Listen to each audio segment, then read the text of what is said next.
Brothers of the Word, because, brother, you need the Word. And there was this big, strong man who came and he knocked on the pastor's house door. And the pastor opened the door and the big man asked, he says, I'm here to see your wife. A family needs help. The pastor's wife had this reputation that she really helped a whole lot of people. So the pastor called his wife out, and the big man stood there, and he said, look, I'm here on behalf of a family in dire need. He said, the father is dead. The mother is very ill. They have 9 children. It's cold outside. And if someone doesn't come up with $1,000 to pay their rent, they're going to be evicted and put out on this cold, lonely, hard street. So I'm just here just to plead for the money to keep this family from being put out on the street. And the man was just an emotional, and she could see tears welling up in his eyes. And the wife says, that is such a touching story. And she hadn't ever seen the man. She said, do you mind if I ask exactly who are you? And he was just crying. He was wiping his eyes with the handkerchief. He said, I'm the landlord.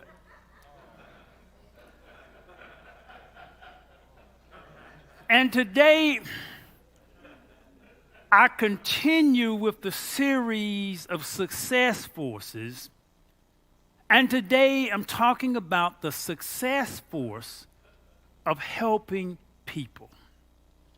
The success force of helping people. Most of our modern success wisdom centers all around helping ourselves, but there's a whole power and just the success force of helping others. And some of you, just today, you're going to be given the opportunity to help someone. I want AV to play the video. Now, this happened on the last service as I was leaving on that Thursday night. I left the church.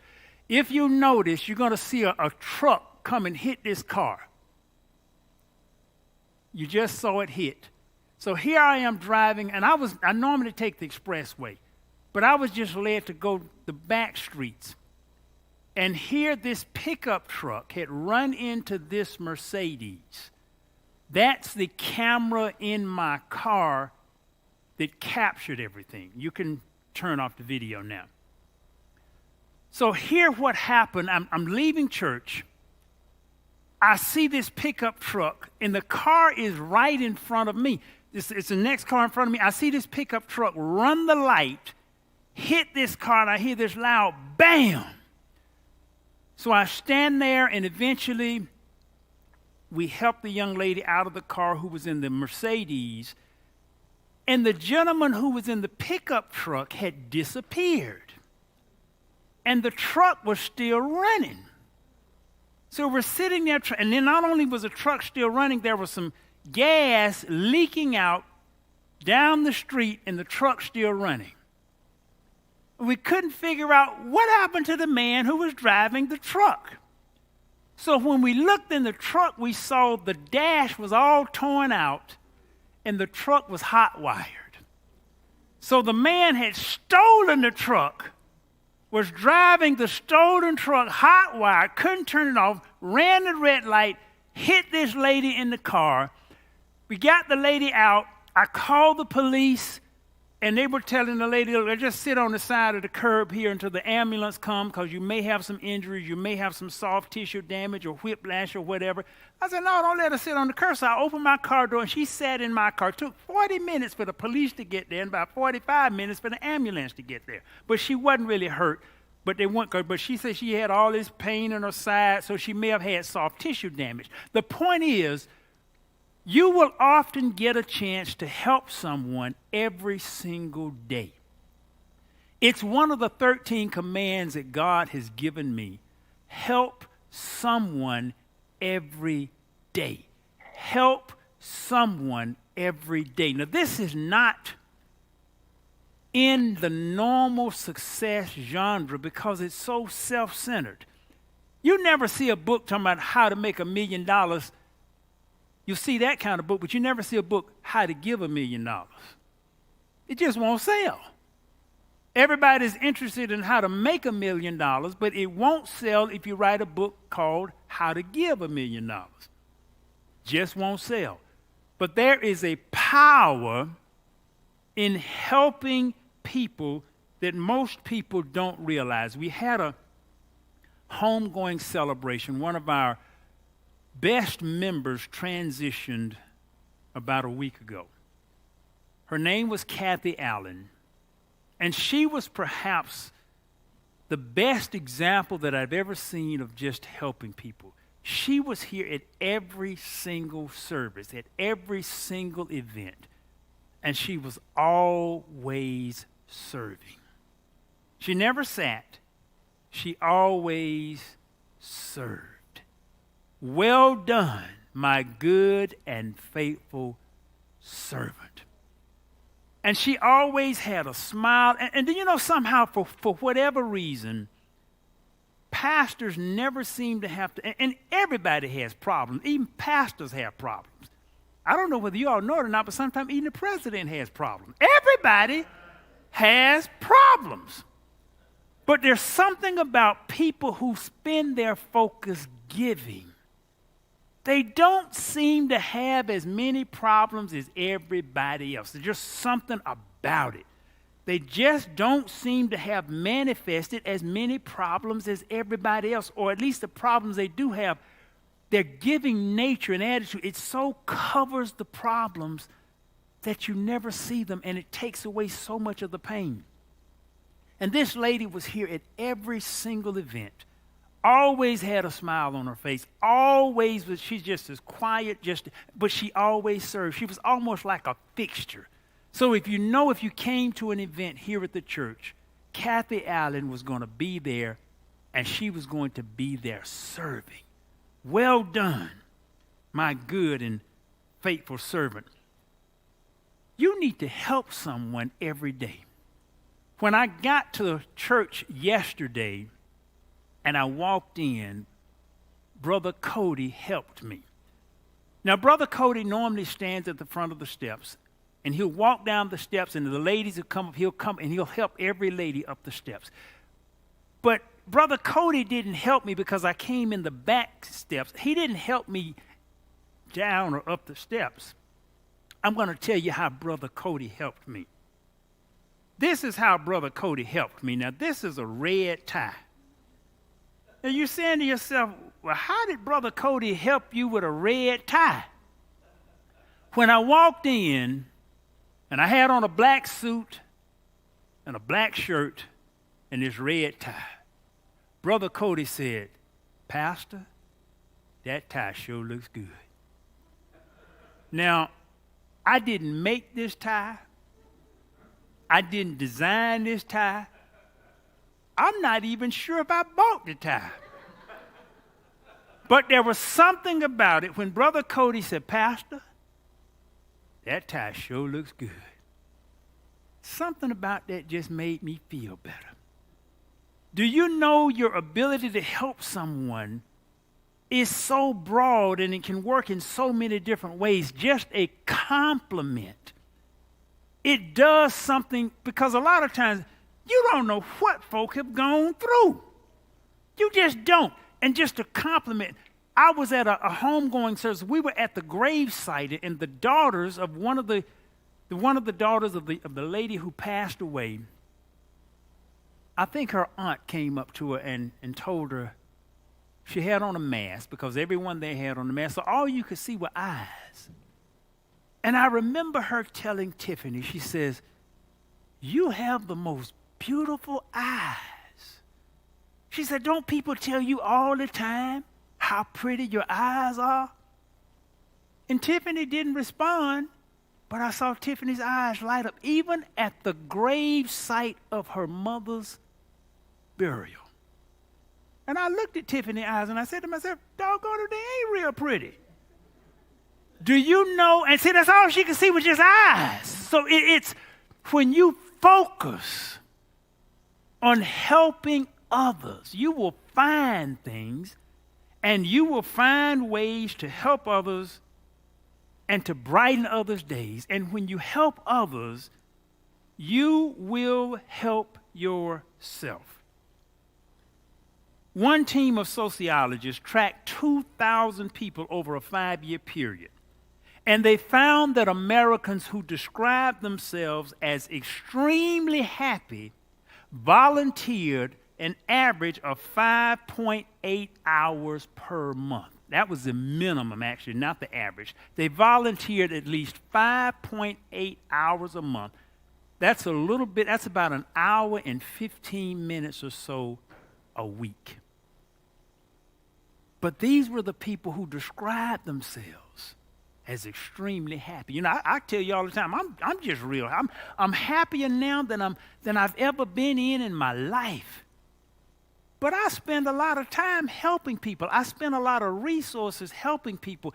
And psychologists have found over and over, and they've done the experiments, they've given people money, and they've told them one or two things. One group, they'll tell them, take this money and go out and spend this money on yourself. And they tell the other group, take this money and go out and spend this money on others. And without fail. Now, natural logic would have you think that, well, if I spent the money on me, that's going to make me much happier than if I spend it on somebody else. But that's not what the surveys and that's not what the studies have shown. The studies have shown when the people spend the money on someone else, they are much happier. And even here, we used to have a prayer vigil that was 3 days a week every year. And we would take all of these. I would make a request on Mountain Wings for people to go to mountainwings.com and click prayer request, and they would send in all of these prayer requests. And we would average about 5,000 prayer requests. And we would spend 3 24-hour periods. I would take a day, Pastor C. Elijah would take a day, and Pastor James would take a day, and we'd have a team of people, and we would spend 24 hours in non-stop prayer. And almost universally, everyone who spent the full 24 hours in prayer, they all came to me, they all said the same thing. Pastor, I feel so much better after praying for all these folk. And they said, first of all, I feel so much better because I realized the little problems I thought I had after reading over all these problems, my little problems are nothing compared to all the problems I've been praying over. And we've gotten away from that. We haven't done that in years. But I want to even ask now, because we still have the prayer request site up. We still get prayer requests in every single day. And I want to ask for 3 volunteers just to pray for folk. You will get the prayer request. We'll get your email address. We'll actually need to assign you an email address so you can respond to people. Because sometimes when I respond to a prayer request, the people are just so, it does so much when people know somebody is praying for them and somebody cares. Now, you want somebody praying for you. I want folk praying for me. Sometimes I'll walk and say, Pastor, I'm praying for you. I say, I need it. We want people to care for us. We want people to pray for us. But suppose you're called to be the prayer. Suppose you're called to be the one who cares for other people.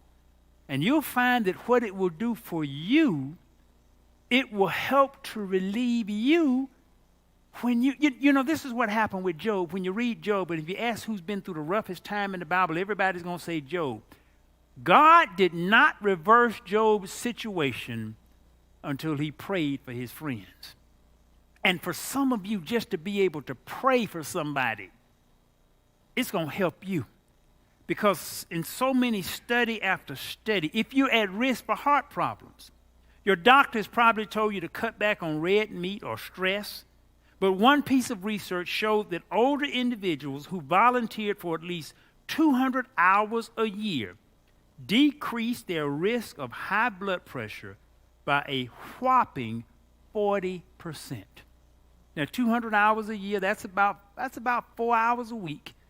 So those who spent 4 hours a week volunteering cut their blood pressure risk by 40%, almost in half.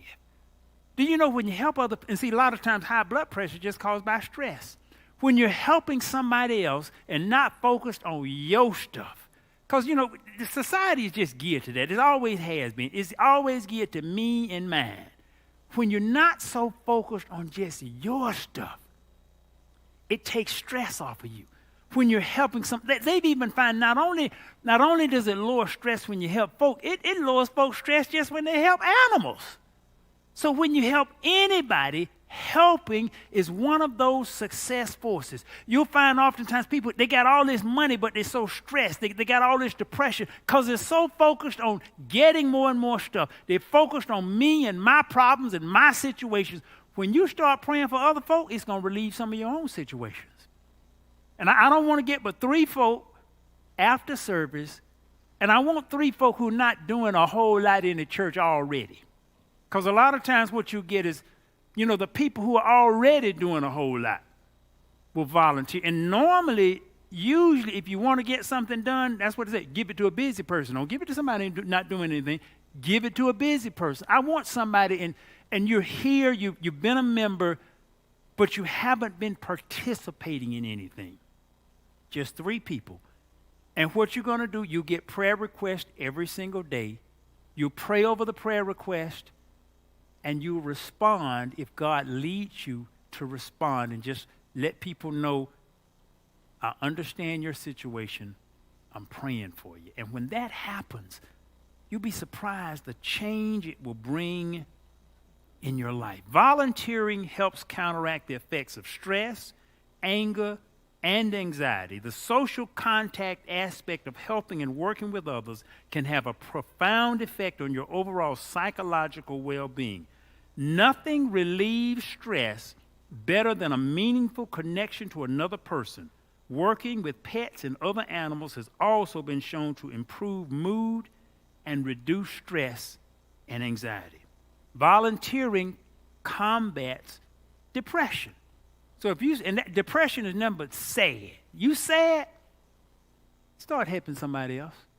And you'll find it'll start lifting your spirits. Volunteering keeps you in regular contact with others and helps you develop a solid support system, which in turn protects you against depression. Now, the young lady who passed recently here in the church, who did so much volunteering and so much help, her best friend also did a whole lot of the volunteering here. They became best friends.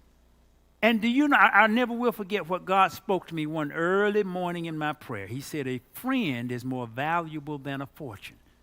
And most of y'all would rather have a fortune, but you don't understand a friend is more valuable. They found each other volunteering. And sometimes depression is just caused by the fact that you have no meaningful folk to connect with. You're just alone. And being alone makes it harder with anything. You can handle anything better if you've got somebody on one accord with you going through the thing. Just to have somebody to just talk to makes a difference. Sometimes in some of the prayer requests, people will write out these long prayer requests, be a whole page of just, and when they get to the end, they'll say, I feel so much. I haven't even submitted the prayer request yet. I feel so much better just having somebody I can send all my stuff to. So they feel better before they even submit it. So sometimes when you volunteer, you connect with people. And then you're going to connect with a like-minded spirit that's usually a good spirit, because it takes a certain mentality to want to serve. You're not generally going to connect with the self-centered, selfish person who just always want to be served. That's why Jesus got down and washed the disciples' feet. He functioned as a servant. He came to serve, not to be the master. Most of us just want to be the master. We want to be served, but we don't want to serve. So you'll find when you serve, it's going to make a world of difference. And it's not just for your body, for your mind, for your spirit. I believe this thing affects your money. when you give to others, when you focus on that, there's something about it that liberates your financial flow. I remember even in ministry, when my brother Dale started, I was his whole AV department. When we started Bible study in the house, I had started recording his messages, and I would make the message. I went and bought a tape duplicator, so I would duplicate. This is back with cassette tapes, long before we had MP3 downloads and all that stuff. You had to get a cassette tape. So I would go and record the service, make the message available right after service when he got his first church. They had no video system whatsoever. I was the whole AV department. Every Sunday, I would be there. Every Thursday, I would be there, and I would come right there. I had to set up right in the aisle. Well, no booth and all that kind of stuff. I had to bring a tripod. I had to set it up in the aisle. I had to plug up this stuff and record and be recording by the time he walked up to the podium. For the years he was at that church, I was the sole AV person. I recorded everything. I went and bought the tapes. I took it back to my house. I edited the video and then carried it down to the TV station. And every time he got up to speak, I was never late, not one single time. And I never got paid a penny. By man. You all say by man. So you can never do anything for God that he doesn't pay you for extremely well. God pays you a lot better than man will pay you. So I never got paid. It's just like I pastor here at the church. That's helping people because I don't get paid by man or woman, because a lot of women give money in the church. I don't get paid by man nor woman, but God pays you better than man or woman can ever pay you because his currency is different than man's currency. God can pay you in health. God can pay you in peace. God can pay you in favor. God can pay you in protection. It's just like that crash that I showed you. Had I have been a few seconds earlier, that hot-wired stolen truck would have crashed into my car.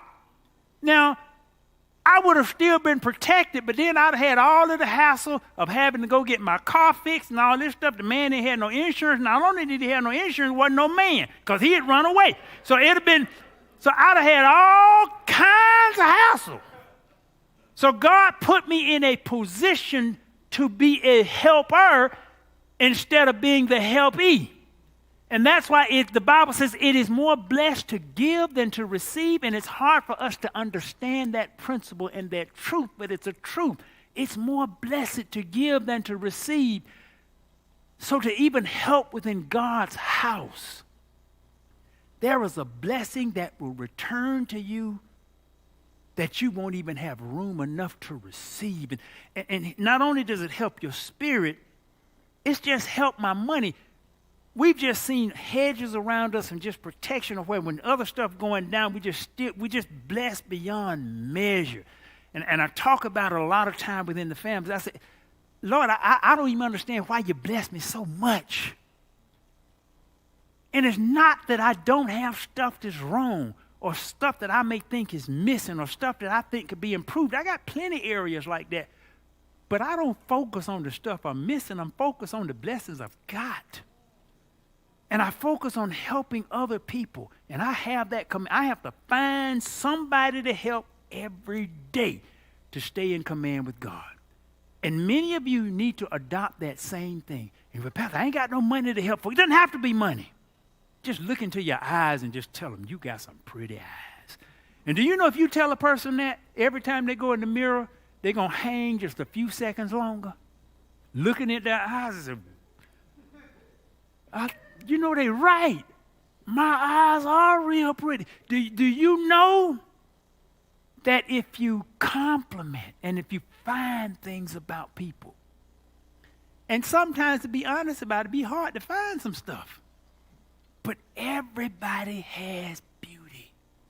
And if you find the beauty, they may just have one plait that's just pretty. And you just have to tell them, that's the prettiest plait I've ever seen. Everything about them just may be totally wrecked. But that's the prettiest plait. They'll go back there and they'll be looking at that plait all day long. Just like I looked at this tie after brother. Now, I've had this tie for I don't know how long. I don't know how old this tie is. but it looked brand new after Brother Cody told me, Pastor, that's a sharp tie you got on. How many of you can find something good to say? Now, we're so easy to be able to point out criticisms, but how many of you can find something good to say about somebody that will change their life? Volunteering makes you happy. By measuring hormones and brain activity, researchers have discovered that being helpful to others delivers immense pleasure. Human beings are hardwired to give to others. The more we give, the happier we feel. And there's a whole lot of things that talk about how giving and volunteering, it just helps you. Give and it will be given to you. A good measure, pressed down, shaken together, and running over, will be poured into your lap. For with the measure you use, it will be measured to you. That's a simple biblical principle. Give. And a lot of times we use this verse talking about tithes and offering. I'm not just talking about tithes and offering. I'm talking about giving outside of the church. Because when God tells me to help someone every day, that really has nothing to do with my tithing. That has nothing to do with that. That's helping people on a one-on-one basis. And sometimes, as a matter of fact, I even have an organization that if for some reason I have made it through the day without helping anybody, I go and it's an organization called kiva.org, Kiva.org. They help people all around the world. And they've got all of these different countries with people with issues. So if I have missed my day and help, I will go and find a person on Kiva.org and donate to them in some form or fashion. So whatever you do, when I go out to eat, I'm what's called a ridiculous tipper. I'm a ridiculous tipper. I've had the waitress literally run out of the restaurant after and said, "Sir, you left your money." She could not understand that I was leaving her that much as a tip. Do you know how hard it is to wait tables? And how much struggle people have to go through? Now, if God has blessed you, then you need to have the mentality, I want to bless other folk. So often, they'll have this little thing down to suggested, 10%, 15%, and I don't even look at that. I try to put myself, if I was working this, and see, some customers be rough. Some customers just be rough. Now, I hope, ladies, you all don't take this the wrong way, but women be much harder to wait on than men. They really, really, really do. You go in there for a man and say, the man just said, "Give me a number 5." That's it. You go in there and the lady, she said, "I want a number 7, but can you hold the sauce? And then I don't want these raisins. And with my salad, can you not put any tomatoes in it? And then on the meat, can you not put any pepper and salt? And I want a little bit of garlic on the side. And if you got some celery, can you chop that up and sprinkle it on?" See, it's just a difference. For some reason, women they will have way more. So it's harder for I know we may not have anybody in the ark like that. But I'm telling you, it's just harder with a woman. Man just going to just give me the number and that's it. And that's just it. Woman got all these. So sometimes for a waiter, it's just hard. And then you got to remember all this stuff and write all this stuff down. And if you get back, I told you I wanted the celery chopped up and you didn't chop it up. Then you got all this stuff if you mess up something. So it's a hard job. So I can put myself in their shoes sometimes. And I say, I'm going to make this waiter or this waitress, at least they're going to have one customer that for their shift, they're going to say, "This fella here just tipped me a ridiculous amount." You know how in the movie Clint Eastwood used to play Dirty Harry, and right when he'd go up on a criminal, and the criminal was about to do something, pull a gun or whatever, Clint Eastwood pull out his big 44 Magnum and point and said, "Make my day." Basically what he was saying was, make my day by just, if you do something, I'm going to blow your head off, and that's going to make my day. You need to have the opposite, and you need to think of, who can I make their day? Who can I help? Who can I compliment? Who can I tip? Who can I bless? Who can I make their day? And when you start thinking like this, it's a success force, because there's something in the divine pattern and then in the divine flow that when you begin to help others, there's something about it. It flows into your world so many different ways. Give, and it will be given to you. A good measure, pressed down, shaken together, and running over will be poured into your lap. For with the measure you use, it will be measured to you. If you give with a teaspoon, you'll be given back to with a teaspoon. If you give with an eyedropper, it will be given back with an eyedropper.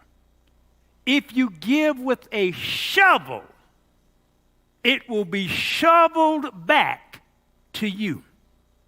If you give with a wheelbarrow, it will be wheelbarrowed back to you. If you give with a pickup truck, it will be pickup trucked back to you. If you give with an 18-wheeler full, it will be 18-wheelered back to you. With the measure you use, it will be measured back to you. Eyedropper or 18-wheeler. These are the choices that we make.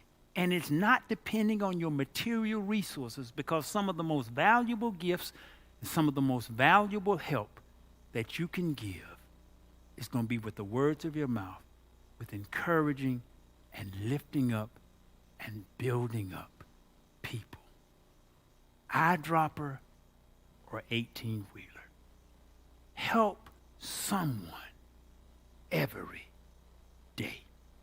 I thank you for joining us today at Brothers of the Word. You can go to brothersoftheword.com and listen to this entire message or the entire Success Force series absolutely free of charge. It's our gift to you. We've got over 2,000 sermons on brothersoftheword.com that you can listen to all day long and all night long. Even brothersoftheword.com, if you click Listen Live, sermons will play 24/7. So just go to brothersoftheword.com and click the Listen Live, or go to botw.live, and you'll hear sermons 24/7. It won't cost you a dime. It's our gift to you. Thank you for joining us today at Brothers of the Word, because, brother, you need the Word.